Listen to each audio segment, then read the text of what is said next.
สบายดีท่านผู้ชมที่เคารพพบกับรายการเพื่อชาวเกษตรกรทางโทรภาพแห่งชาติลาวเฉพาะการนำเสนอรายการในมื้อนี้ยังได้สืบต่อเกี่ยวกับการปลูกต้นไม้ให้มากที่สวนไผ่นาคำให้บรรดาทานได้รับรู้เพิ่มเติมเกี่ยวกับเทคนิคการโตยอดงาม่วงหรือว่าการขยายพันธุ์จากต้นสู่ต้นเพื่อให้ได้ผลผลิตของแต่ละสายพันธุ์ตามความต้องการของชาวเกษตรกร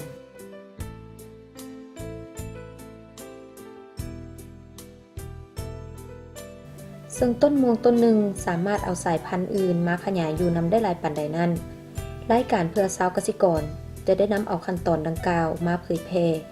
ให้บรรดาท่านที่มีความสนใจในเวียกงานเกษตรกรรมการปลูกฝังได้รับชมส่วนรายละเอียดเชิญทานติดตามชมหลังโฆษณา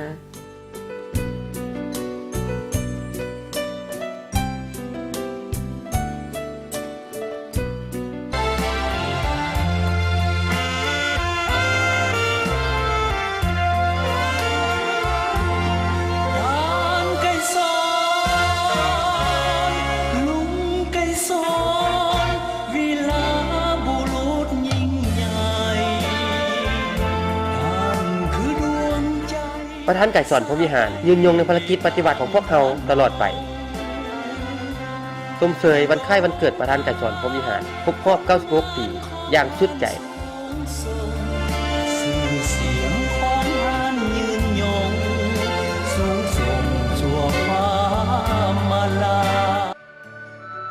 รายการพุทธธรรมนำชีวิต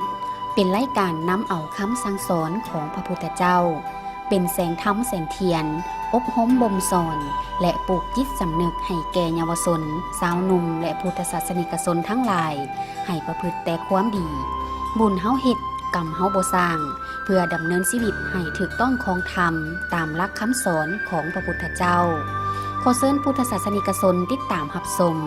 รายการพุทธธรรมนำชีวิตในทุกๆวันอาทิตย์เวลา 7:30 นาทีและเวลา 18:15 นาทีทางโทรภาพแห่งชาติลาวช่องหนึ่ง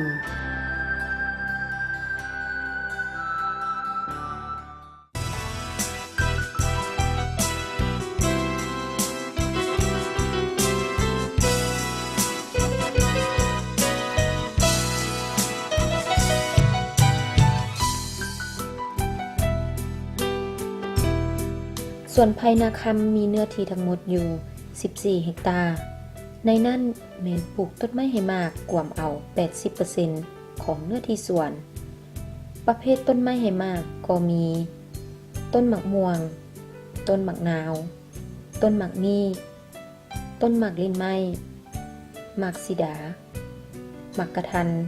และต้นไม้ให้มากอีกหลายชนิดที่แตกต่างกันไปนอกจากต้นไม้ให้มากแล้วยังมีจำพวกผักเช่นผักคะผักหวานผักอีหุม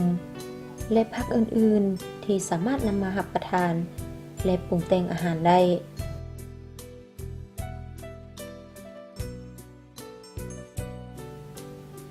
บ่เพียงเท่านั้นทางสวนไผ่นาคำยังได้เลี้ยงประเภทแมงไม้เช่นแมงจิงหรีดจีนายกบและประเภทปลาหลายชนิดซึ่งย่ำใดเจ้าของสวนไผ่นาคำแม่นเห็นได้ความสำคัญต่อสุขภาพของผู้บริโภคอยู่เสมอดังนั้นท่านนางสุภลักษณ์จึงได้ค้นคิดสูตรในการเฮ็ดฝุ่นปุ๋ยชีวภาพเป็นสูตรเฉพาะของสวนเพื่อรับใช้แก่เครื่องปลูกของฝังและทั้งบ่เป็นพิษต่อสุขภาพของผู้ปลูกและผู้บริโภคโดยการนำเอาขี้สัตว์นำเอาเศษอาหารประเภทผักหมากไม้ต่างๆ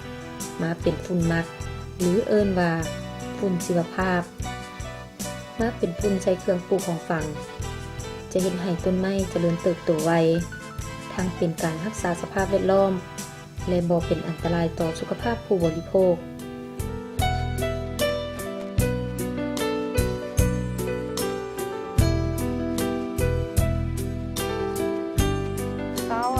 นอกจากปลูกไผ่แล้วในสวนเราจะมีหมากม่วงแล้วก็ต้นไม้กินหมากหลายอย่างหนึ่งมาหลักๆคือหมากม่วง2ลงมาหมากนาว3หมากลิ้นไม้และมีหมากซิดาเลยถือสภาพเป็นแบบผสมผสานเกือบว่ามีทุกชนิดแต่บางอย่างละเล็กอย่างละหน่อยอันที่ว่ามีหลายในห้องจากไผ่ลงมาก็คือ หมักม่วงเจ้า สำหรับขั้นตอนการขยายพันธุ์แมนมีอยู่ 4 วิธีด้วยกัน แต่วิธีที่ได้รับผล และชาวเกษตรกรนิยมขยายพันธุ์แมนมีอยู่ 2 วิธีคือ วิธีโทมงาหรือวิธีต่อยอด แต่วิธีต่อยอดแมนได้รับผลกว่าวิธีโทมงาหรือต่องา ดังนั้นทางรายการจึงเลือกเอาวิธีที่ได้รับผลดีที่สุดในการขยายพันธุ์มาเผยแพร่ให้บรรดาทานได้เรียนรู้ไปพร้อมกัน นั่นก็แมนวิธีต่อยอดต้นม่วงรายละเอียดมีดังนี้ทำอิฐแมนการเลือกงาหรือว่ากิ่งต้นม่วงที่สามารถต่อยอดได้เราจะสังเกตเบิ่งว่างาใดสมบูรณ์ดีและบ่แก่หลายเกินไปแมนสามารถเอาสายพันธุ์อื่นมาต่อยอดนำได้เมื่อเลือกงาได้แล้วก็เกี่ยมสายพันธุ์ที่ต้องการมาขยายพันธุ์จากนั้นเกี่ยมอุปกรณ์การขยายพันธุ์หรือการต่อยอดประกอบมีดใช้ไว้ปาดงาเวลาขยายพันธุ์สกอตไซใช้ไว้เคียนงาทั้งสองสายพันธุ์ให้ติดแนบเข้ากันและเสือกใช้ไว้เคียนเส้นเดียวกัน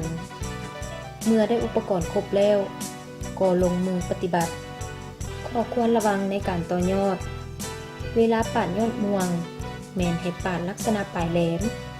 หรือเอิ้นว่าลิ้นปีนและบ่ให้มือถือกับบอนปาดพอจะเห็นให้ยางติดมือและการต่อยอดก็จะบ่ได้รับผลเพราะว่าการต่อยอดแมนให้ยางของงามวงทั้งสองสายพันธุ์นั้นแนบติดกันจะเฮ็ดให้การต่อยอดเสื่อมเข้ากันง่ายขึ้นเมื่อต่อยอดสำเร็จแล้วจะใช้เวลาอยู่3 อาทิตย์หากจะปลงออกมาจากงาที่ต่อยอดไว้นั้นแล้วปาไว้ตื่ม1 อาทิตย์ก็สามารถตัดเอางาที่ต่อยอดไปบ่งไว้ในถุงดำแล้วก็รดน้ำเป็นประจำทุกๆวันหลังจากนั้น2 อาทิตย์แมนสามารถนำเอาไปปลูกหรือส่งจำหน่ายขายให้แก่ลูกค้าได้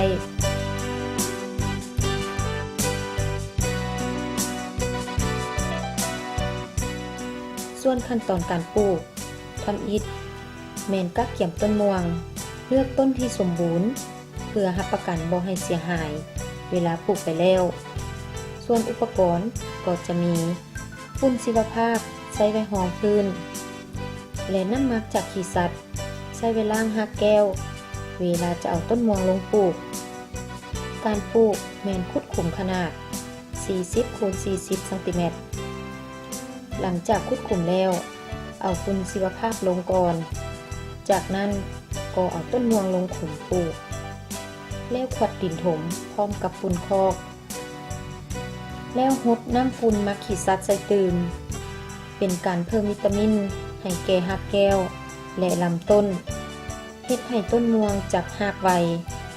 และเจริญพันธุ์ได้ดีเมื่ออายุครบรอบ1 ปีก็จะเป็นหมากแต่ปีทำอิฐต้องได้ปิดหมากม่วงทิ่มเพราะว่าจะเฮ็ดให้ปีต่อไปได้รับผลผลิตหลายขึ้นกว่าเก่าและต้นม่วงต้นหนึ่งสามารถขยายได้หลายสายพันธุ์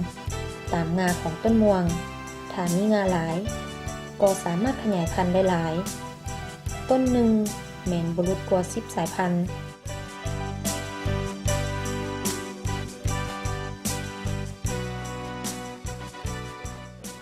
เจ้าวิธีขยายพันธุ์หมักม่วงที่ว่าพันธุ์เขาต้องการที่ว่าเขาว่ามั่นใจว่ากินแซ่บแล้วโดยใช้วิธีเอาหากต้นตอจากหมักม่วงชนิดอื่นที่เขากล้าไว้แล้วก็คือหมักม่วงอาจจะเป็นเอาในหมักม่วงกระสองมาปลูกไว้บ่พอได้ต้นประมาณซ้ำไม่ทูแล้วก็เอาหากมาทำใส่กับต้นกิ่งพันธุ์ที่ว่าหมักม่วงพันธุ์ดีแล้วปาไว้อยู่ประมาณ45 มื้อหากมันจะออกสมบูรณ์แบบนี้เจ้าถือว่าระยะ45 มื้อ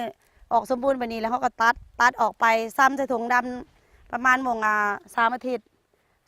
แล้วสามารถจำหน่ายหรือว่านำลงไปปลูกได้เจ้า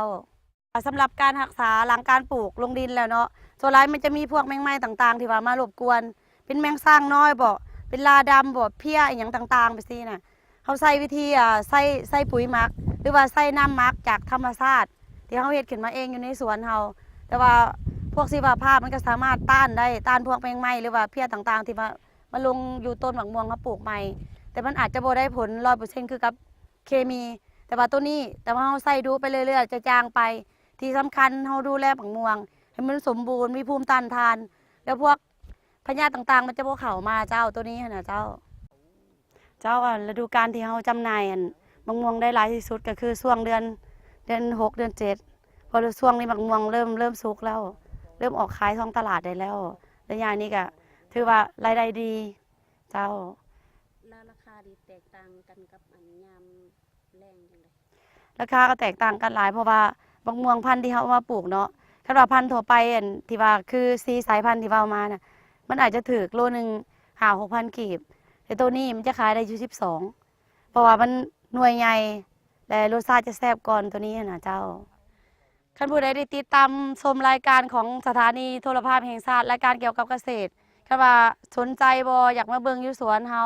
หรือว่าอยากมาแลกเปลี่ยนความรู้เข้ามาได้หรือว่าโทรมาได้ที่เบอร์73โต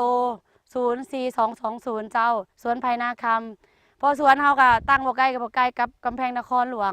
มาถนนทาง13ใต้บ้านโคกษาจะมีเลี้ยวซ้ายเข้ามาอีก7กิโลเมตรจะฮอดสวนเฮาคันลูกค้าผู้ใดที่ว่าเคยเข้ามาแล้วก็อยากขอบใจหลายๆที่ว่าได้มาเบิ่งสวนเฮาหรือว่าได้ติดตามแบบสวนเฮาเป็นจังไดบ่มีอีหยังแน่หรือว่าผู้ใดอยากเข้ามาเที่ยวมาลิ้นก็มาได้บ่ซื้อบ่เป็นหยังเข้ามาได้มาเบิ่งว่าเฮาขยายพันธุ์ต้นไม้หรือว่าต้นไผ่ต่างๆเฮาเฮ็ดแบบใดมาแลกเปลี่ยนความคิดความเห็นนำกันแลกเปลี่ยนความรู้นำกันเจ้า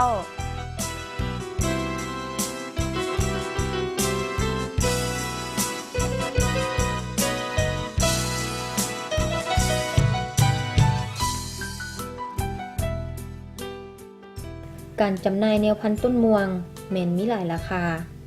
เริ่มแต่เบี้ยละ 15,000 กีบหา 70,000 กีบ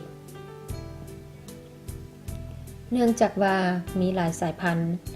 และสามารถออกผลได้ทุกฤดู มีทั้งเบี้ยน้อย เบี้ยกลาง และเบี้ยใหญ่สุด ให้ลูกค้าได้เลือกซื้อตามใจมัก ซึ่งสถานที่ตั้งอยู่บ้านนาสังไพเมืองปากเงิม นครหลวงเวียงจันทน์หรือจะโทรไปสอบถามก่อนก็ได้ตามเบอร์ที่ขึ้นอยู่หน้าจอ หรือจะโทรไปสอบถามก่อนก็ได้ตามเบอร์ที่ขึ้นอยู่หน้าจอ พร้อมเดียวกันนี้ทางสวนแมนยินดีให้คำปรึกษาแก่สาวเกษตรกรที่มีความสนใจในการปลูกไม้ให้มากหรือการขยายพันธุ์ไม้ในแต่ละสายพันธุ์นำอีกด้วย สำหรับมื้อนี้สบายดี